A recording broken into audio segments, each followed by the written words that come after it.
আমাদের দাবি আদায় থেকে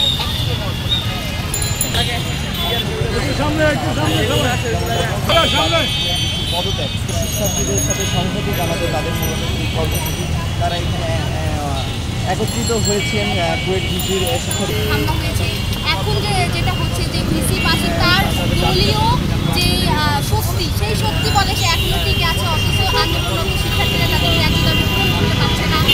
আমরা আসলে এই জিনিসটা কখনোই চাই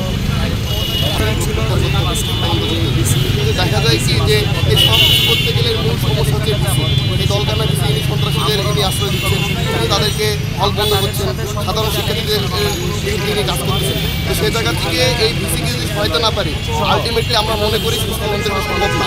এই জায়গা থেকে আমাদের কুয়েটের ভাইয়েরা তারা হচ্ছে আমার অনুষ্ঠানে ডাক দিয়েছে, তাদের একটাই দাবি এই সন্ত্রাসী কর্মকাণ্ডের সাথে জড়িত তাদেরকে আশ্রয় তাদের ভিসিকে পদত্যাগ করতে হবে। ভিসিকে পদত্যাগ করলে পরবর্তীতে ধাপে ধাপে